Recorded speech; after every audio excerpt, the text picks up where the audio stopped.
अस्सलाम वालेकुम बच्चों। आज हम एक बहुत इम्पॉर्टेंट मैथ्स का कॉन्सेप्ट देखने जा रहे हैं और इसमें हम ये समझेंगे कि नंबर्स हम अपनी ज़रूरत के तहत इस्तेमाल करते हैं। नंबर्स हमारी रियल वर्ल्ड में किसी चीज़ को रिप्रेजेंट करते हैं। अगर मैं कहूँ मेरे पास 3 है तो आप क्या कहेंगे 3 क्या हैं? और मैं कहूँ मेरे पास 1 है तो आप कहेंगे क्या चीज़ है 1? क्या आप ये कह सकते हैं कि 3 1 से बड़ा है? नहीं, जब तक आपको ये ना पता चले वो 3 क्या चीज़ें हैं। मैंने कहा 3 पेन्स हैं और 1 बैग है। आप कहेंगे 1 बैग 3 पेन से बड़ा होगा। लेकिन अगर एक ही जैसे यूनिट्स हों, जैसे यहाँ भी पेन्स हैं, यहाँ भी पेन्स हैं, अब हम कंपेयर कर सकते हैं कि जी 1 पेन 3 पेन से कम है। तो इंसान शुरू से गिनती गिन रहा है, चीज़ों को काउंट कर रहा है और ज़रूरत के हिसाब से उसने अपने नंबर्स को एडजस्ट किया। जैसे कि उसने कहा कि एक गाय, फिर एक और गाय, फिर एक और गाय, फिर एक और गाय, तो टोटल कितनी काउज़ हो गई? तो उसने एक सिंबल बनाया और उसको कहा ये सिंबल रिप्रेजेंट करेगा 4 काउज़ को। ठीक है, 4 काउज़। तो ये होल नंबर काउंटिंग कहलाती है और इसको हम कभी कभी कहते हैं, जब बिल्कुल शुरू में लेके जाते हैं 1 2 3 4 5 6 7 8 9 10 एंड सो ऑन, इसको हम कहते हैं नेचुरल नंबर्स। नेचुरल नंबर्स इसलिए कहते हैं कि नेचर में ऐसे ही चीज़ें नज़र आती हैं। कोई चीज़ 1 होती है या 2 होती हैं, 3 होती हैं, 5 होती हैं, 10 होती हैं, 50 होती हैं, तो ये नेचुरल नंबर्स कहलाते हैं। जो चीज़ नहीं होती वो नज़र भी नहीं आती, तो इसलिए हम उसको काउंट ही नहीं करते। लेकिन बातें करने के दौरान हमें अंदाज़ा हुआ कि कभी-कभी हम उस चीज़ के बारे में बात करना चाहते हैं जो नहीं होती। ठीक है, किसी ने कहा भाई गाय गिननी है तो भाई 1 2 3 4 5 गिनती ईजाद कर लो। पैसे गिनने हैं 1 2 3 4 5 गिनती ईजाद कर लो इन्हीं के हिसाब से। तो ये तमाम नंबर्स उस नेचुरल नीड को सेटिस्फाई करने के लिए बनाए गए थे, तो इसलिए इनको हम नेचुरल नंबर काउंटिंग कहेंगे। और ये एक ख़ास डायरेक्शन में बढ़ते जाते हैं, इसलिए हम यूँ एरो लगाते हैं इनके साथ और एक नंबर लाइन बन जाती है जो चलती चली जाती है। फिर हमें अंदाज़ा हुआ ये नंबर लाइन यहाँ पे कमी है इसमें एक, क्योंकि बाज़ औक़ात कोई चीज़ के बारे में हम ये कहना चाहते हैं कि वो नहीं है, तो अब उसको किस नंबर से रिप्रेजेंट करें? एक चीज़ 1 है तो हमने 1 से रिप्रेजेंट कर दिया, एक चीज़ 10 है तो हमने 10 से रिप्रेजेंट कर दिया, एक चीज़ नहीं है, अब उसको किस नंबर से रिप्रेजेंट करें? तो इंसानों ने सीखा कि एक और नंबर होना चाहिए जो ये बताए कि कोई चीज़ नहीं है। तो ये नेचुरल नंबर से बात बढ़ गई और यहाँ से शुरू हुई और इस नंबर लाइन को जो 0 से शुरू होती है उसको हम होल नंबर कहते हैं। ठीक है भाई, इसी तरह से कभी ऐसा भी हुआ कि हमारे पास एक पिज़्ज़ा था, हमने 1 का नंबर दे दिया, हमारे पास 2 पिज़्ज़ा हुआ, हमने 2 का नंबर दे दिया। फिर पता चला कि हमारे पास एक दफ़ा 2 पिज़्ज़ा और आधा पिज़्ज़ा था। अब क्या करें, कौन से नंबर से इसको रिप्रेजेंट करें? 2 से करें, 3 से करें, क्या कहें? तो फिर हमने एक और नंबर ईजाद किया, एक और टाइप ऑफ नंबर्स ईजाद किए। इससे नंबर लाइन लंबी इधर या इधर तो नहीं हुई, लेकिन नंबर्स के बीच के गैप को हमने थोड़ा-सा स्ट्रेच किया। हमने कहा नंबर्स के बीच में भी नंबर्स आ सकते हैं और इनको हम कहते हैं फ्रैक्शंस या डेसिमल्स। और अब हम आसानी से बता सकते हैं कि 2 एंड अ हाफ़ है या 2.5 है। ठीक है, ये सब कुछ आप लोग कर चुके हैं। कभी कभी ऐसा भी होता है जो नॉर्मली हमारी नॉर्मल लाइफ में हमें नज़र नहीं आ रहा होता कि बाज़ औक़ात सिचुएशन यहाँ से और पीछे चली जाती है। कहाँ से? 1 2 3 4, बल्कि इसको यहाँ लिखते हैं 1 2 3 4 5।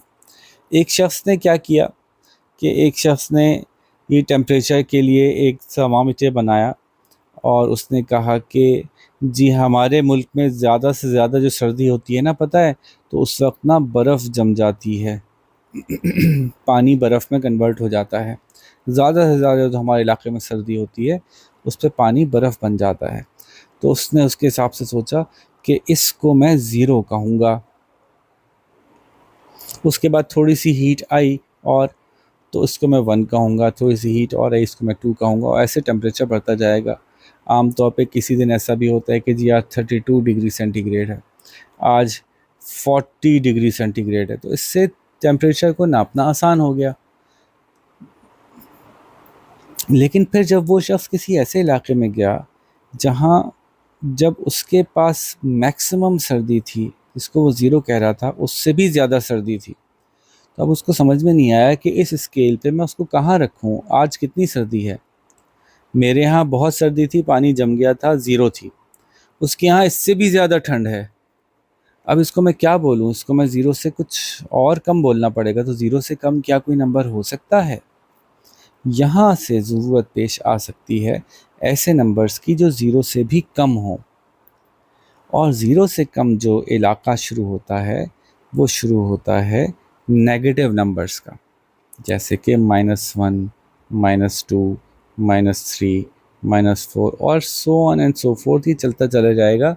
जितनी काउंटिंग प्लस में आगे जा सकती है उतनी ही काउंटिंग माइनस में आगे जा सकती है।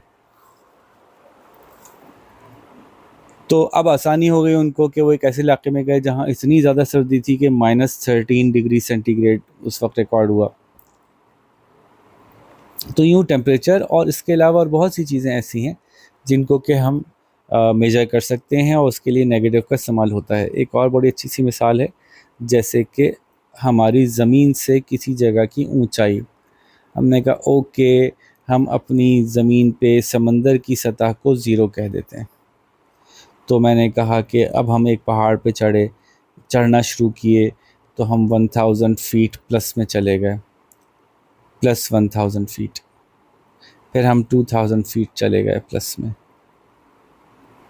फिर हम 3000 फीट चले गए प्लस में,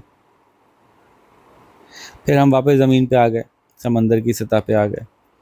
उसके बाद हमने ज़मीन में सुराख करना शुरू किया। अब हम कितने फीट जा रहे हैं? क्या फिर मैं कहूँगा प्लस 1000 फीट हमने ज़मीन में सुराख कर दिया। प्लस 1000 फीट तो ऊपर जाने को कहेंगे। जब ज़मीन की सतह से नीचे जाएंगे तो इसको किस नंबर से रिप्रेजेंट करें? तो बहुत आसान है, हम कहेंगे -1000 फीट और -2000 फीट। तो यूँ नेगेटिव नंबर्स का बहुत सारा इस्तेमाल है, और ये जो मैं आपको समझा रहा हूँ ये बहुत सतही, बहुत बेसिक बात है। इससे और ज़्यादा डीप भी हम जा सकते हैं और नेगेटिव नंबर्स की रियलिटी को देख सकते हैं, लेकिन वो अभी आपके लेवल पे, आपके कोर्स में रिक्वायर्ड नहीं है। इसको आसानी से समझने में ही ज़्यादा बेहतरी है। अब नेगेटिव नंबर्स का मतलब ये हुआ कि इसके कोई दो नंबर्स आपस में ऐड हो रहे थे, सब्ट्रैक्ट हो रहे थे, तो हम आराम से कर रहे थे। फॉर एग्जांपल 50 - 25, हमने 50 ऊपर रखा, 25 नीचे रखा, माइनस का साइन लगाया, इसको कैरी कर बोरो कर लिया, और ये बच गया 25। लो भाई, आसाना हो गया आंसर। और कभी कभी आपको याद है कि ऐसा हो जाता था कि कहीं कोई टीचर गलती से सवाल दे देता था जहाँ होता था 17 - 20, तो वो लिखना चाह रहे होते थे 20 - 17, जिसका आंसर 3 आना था। लेकिन क्या ऐसा हो सकता है कि 17 - 20 भी किया जा सकता हो, या 7 - 10 किया जा सकता हो? जी जनाब, बिल्कुल ऐसा हो सकता है। जो वर्ल्ड है इंटीजर्स की, क्या नाम लिख भी किया मैंने, इंटीजर्स की, उसमें नंबर्स पॉजिटिव साइड पे भी एग्जिस्ट करते हैं और नेगेटिव साइड पे भी। तो हमने शुरू किया था नेचुरल नंबर्स से, फिर हम आए होल नंबर्स पे, फिर हमने फ्रैक्शंस देखे। अब हम देखने जा रहे हैं इंटीजर्स। इंटीजर्स वो सम ऑफ नंबर्स हैं जो कि दोनों तरफ अनलिमिटेड जाते हैं। बीच में ज़ीरो होता है, यहाँ +1 +2 +3 और -1 -2 -3 एंड सो ऑन होता है। तो अब इन्हीं इंटीजर्स की मदद से हमारे बहुत से मसले हल हो जाते हैं, वो प्रॉब्लम्स जो नॉर्मली हमें लगता है सॉल्व नहीं हो सकते थे, जैसे कि 7 - 10। तो देखिए, हम पहले 7 पे जाते हैं। 1 2 3 4 5 6 7, ये नंबर लाइन चल रही है। 1 2 3 4 5 6 7। और जब हम कोई चीज़ सब्ट्रैक्ट करते हैं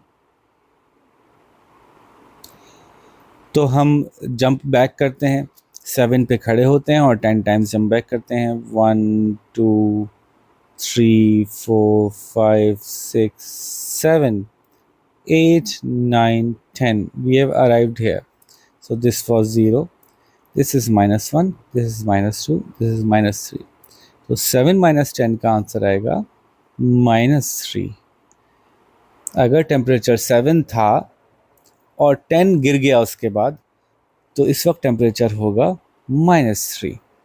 अगर एक शख्स 7 फीट की बुलंदी पे खड़ा था और अब वो वहाँ से 10 फीट नीचे चला गया, तो एक्चुअली वो 3 फीट ज़मीन के अंदर चला गया है, -3।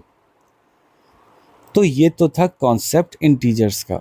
अब हम डायरेक्टली जंप करते हैं इंटीजर्स कैसे काम करते हैं एडिशन सब्ट्रैक्शन के वक्त। तो बच्चों, अब से जब भी आपके पास, चाहे आपको पता है कि इंटीजर्स हैं या ये नहीं हैं, आपको एडिशन सब्ट्रैक्शन में इस बात का ख्याल रखना है कि जब भी आपको कोई सम्स दिए जाएं ऐड सब्ट्रैक्ट करने के लिए, फॉर एग्जांपल 215 माइनस 115, तो आप देखेंगे कि इन दोनों में से किसका साइज़ बड़ा है, इसको हम कहते हैं मैग्नीट्यूड। किसका मैग्नीट्यूड बड़ा है? तो इसका बड़ा है 215। किसका छोटा है? इसका छोटा है 115। इसके साथ क्या साइन है? जब किसी नंबर के साथ कोई भी साइन नहीं होता उससे पहले, तो समझा जाता है कि प्लस है। और इसके साथ क्या साइन है? साइन हमेशा किसी नंबर से पहले वाला साइन काउंट होगा, उसके बाद वाला नहीं। तो इसके साथ माइनस का साइन है। अब आया रूल कि अगर एडिशन और सब्ट्रैक्शन हो रही हो, एडिशन और सब्ट्रैक्शन हो रही हो और दोनों साइन सेम हो, तो हम फिगर्स को प्लस करेंगे। अगर दोनों साइन अपोजिट हों, या तो प्लस और माइनस हो या माइनस और प्लस हो, तो हम इन नंबर्स को सब्ट्रैक्ट करेंगे। ठीक है।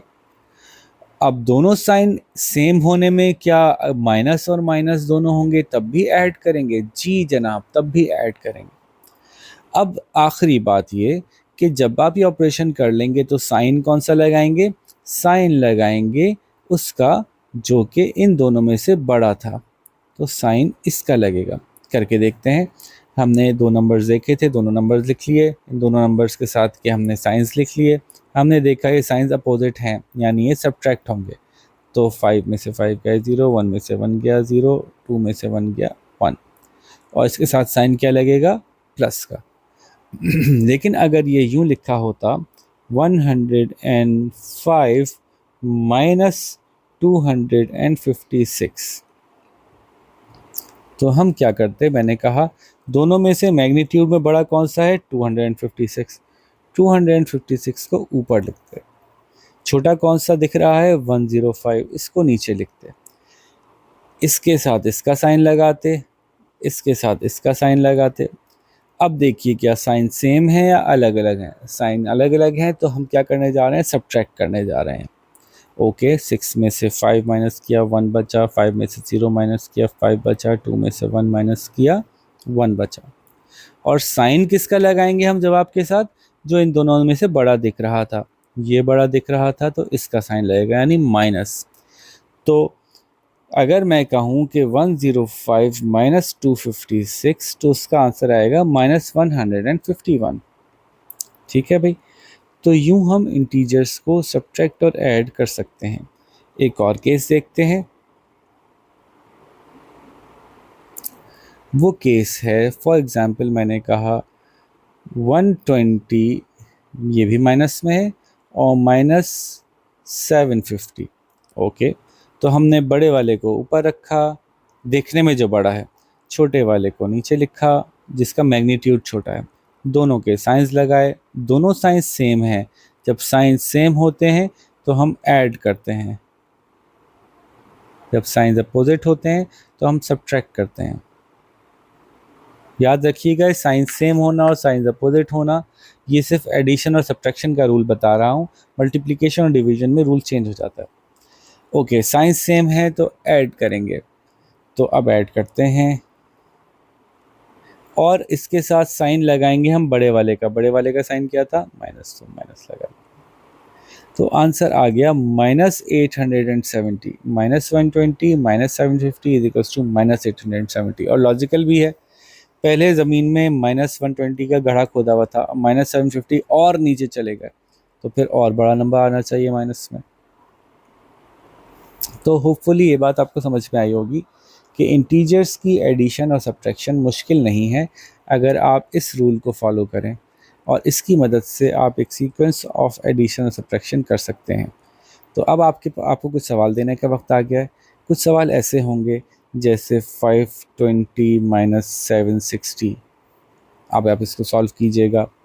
और कुछ सवाल ऐसे होंगे 300 प्लस 120 माइनस 590 माइनस 320।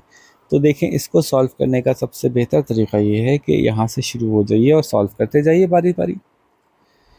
300 में 120 प्लस करते हैं, पहले 300 ऊपर लिखा क्योंकि अभी इन दोनों को देख रहे हैं ना, 300 इन दोनों में से बड़ा है और 120 छोटा है। 300 के साथ 300 का साइन लगेगा, 120 के साथ 120 का साइन लगेगा, दोनों सेम साइंस हैं तो ऐड होंगे और आंसर आ जाएगा हमारा +420। अब हम सवाल दोबारा उतारेंगे, 420 माइनस 590 माइनस 320। अब हम इन दोनों को देखते हैं, 420 बड़ा है, नहीं 590 बड़ा है। 590 को ऊपर लिखेंगे, 420 को नीचे लिखेंगे, 590 के साइन 590 के साथ लगाएंगे, 420 के साथ 420 साइन 420 के साथ लगाएंगे, और चूंकि साइन अपोजिट हैं तो सब्ट्रैक्ट करेंगे, बना 071 और साइन लगाएंगे बड़े वाले का और सवाल दोबारा उतारेंगे। तो ये बना माइनस, इन दोनों की मदद से बन गया -170 माइनस 320। अब आखिर में यही दोनों रह गए, इन दोनों को सॉल्व करते हैं। तो हम करेंगे, दोनों में से बड़ा कौन सा है, 320 बड़ा है, छोटा कौन सा है, 170 देखने में छोटा है। दोनों के साइन लगा दिए, साइन सेम है तो ऐड कर लेंगे। तो आंसर हमारा आएगा, साइन लगेगा बड़े वाले का और आंसर हमारा आएगा -490। ठीक है बच्चों, तो अब टीचर आपको ऐसे बहुत सारे सवाल देंगी और देखते हैं कि आप इनको कितना अच्छा ग्रिप कर सकते हैं, कितने अच्छे से इनको सॉल्व कर सकते हैं। इसको कीजिए तो फिर हम आपके पास इंटीजर्स मल्टीप्लिकेशन के साथ आएंगे। अपना ख्याल रखिएगा। अल्लाह हाफ़िज़।